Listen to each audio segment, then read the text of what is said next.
Number 4. Everything about Liquid Ocelot. He's the main villain of the final game, and I can't even tell which character he is. This nonsense starts in 2, when it's revealed that after Revolver Ocelot's arm was cut off by Grey Fox, he had it replaced by surgically grafting Liquid's arm to his body. What, there weren't other arms to choose from? Why do you think I chose Ocelot as my host? Oh, I see. Liquid's dead arm chose Ocelot as his host. Got it.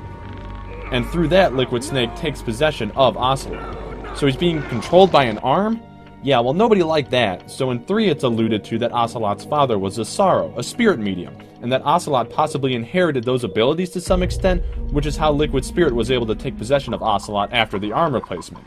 But that idea is never elaborated on in 4, and instead we are left with one of the strangest video game villains of all time. This is when he's first officially recognized as Liquid Ocelot, the merging of Liquid's consciousness and Ocelot's body, but he feels like neither character. Since Revolver Ocelot is apparently out of the picture, there isn't a revolver to be seen in the game, depriving players of one last final shootout with the villain. No spurred boots either. But then if this is Liquid Snake's personality, why don't I remember Liquid being such a flippin' Looney Tune? Look at how fast he's running. He's a goddamn cartoon. He might as well be a brand new character. I couldn't manage to connect with him as either Liquid Snake or Revolver Ocelot. Instead, I was struggling to figure out just who the fuck this bonehead was. And of course, it's not explained until the very end of the game when Big Boss reveals that... Oh, wait, let me see here.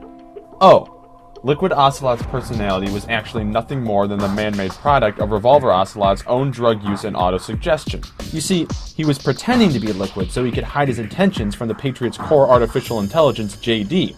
And what were his intentions? To awaken Big Boss and locate Zero so the Patriots could be eradicated for good. So how does posing as Liquid hide those intentions exactly? Isn't Liquid one of the Patriots' greatest enemies? Wouldn't Ocelot be better off just feigning loyalty to the Patriots as himself, like he had been doing for the past 50 years?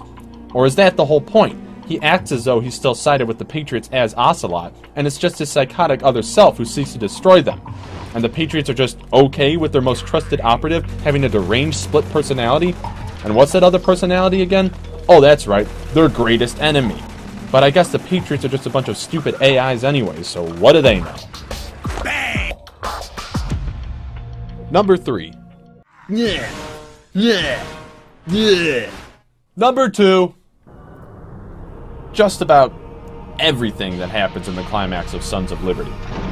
To be fair, one of the main purposes of the Arsenal Gear segment of MGS2 was to shatter the player's understanding of the game's story and mirror the disillusion of Raiden's sense of reality, so I'm not even going to get into Raiden running around naked while the Colonel tweaks his brains out. 61. Because given the game's goals at this moment, everything here makes sense, and this segment is actually really effective. But once Raiden gets on top of Arsenal, things start to fall apart.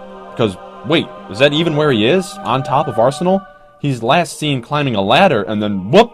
Where is he now? Some strange virtual hexagon platform.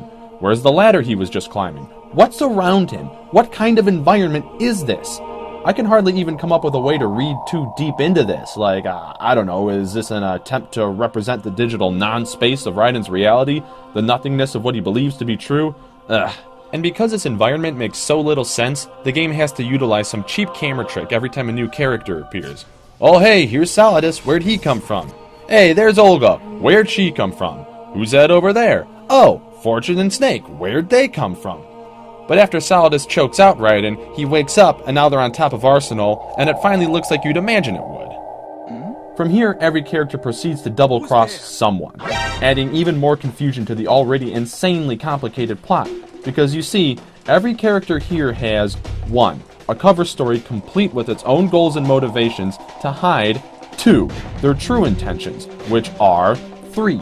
Actually staged and manipulated into place by the Patriots to further their own agenda.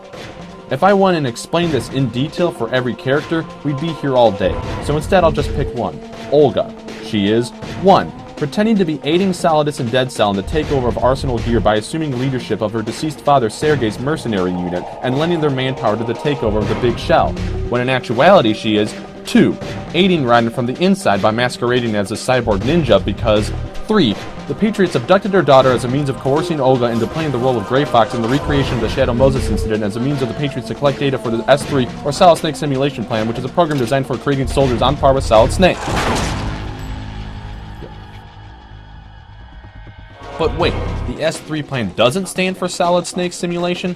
Oh, that's right, it stands for Selection for Societal Sanity. And this immense staged training exercise is actually just the last step in a plot to develop a means of population control by manipulating the flow of information. You follow? Because I know the first 20 times I played this game, I sure did. So then Arsenal Gear crashes into Manhattan, but that scene was cut after 9/11, so instead Arsenal Gear fades to white, and Solidus and Raiden end up on Federal Hall. But by this point, it's hard to keep track of why they even feel the need to sword fight each other. Something about the nanomachines in Raiden's blood and the location of the Patriots, I don't know. But of course, before that happens, we need to sit through this fantastically long codec call so that the GW AIs can slowly disseminate Raiden's concept of self. I'll decide for myself what to believe and what to pass on. But is that even your own idea? Or something Snake told you? Ugh.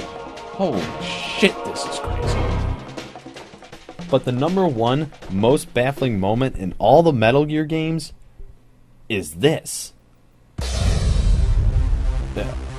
What? Oh, dear Lord.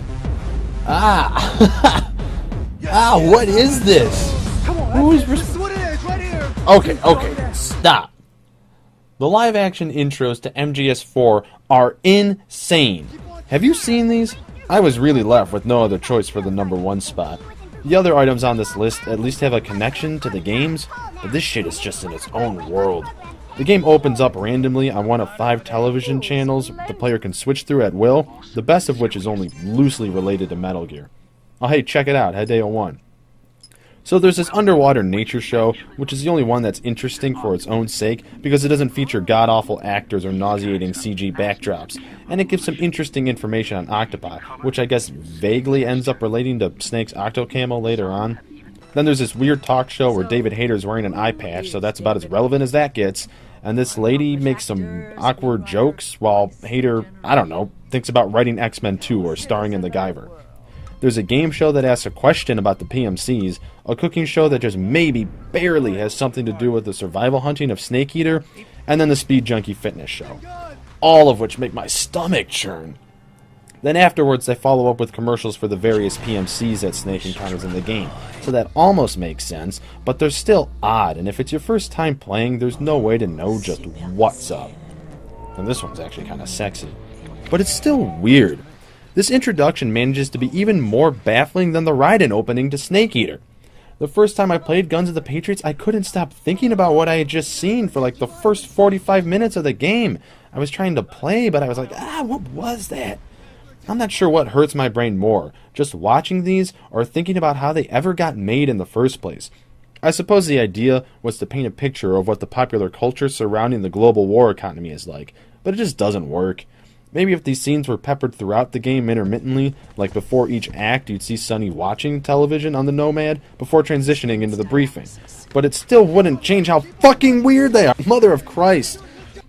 So, that's the number one most baffling thing about Metal Gear to me, above all the other weird shit, primarily because it just doesn't look like Metal Gear, and it doesn't sound like Metal Gear, and it sure as hell doesn't feel like Metal Gear. What the hell?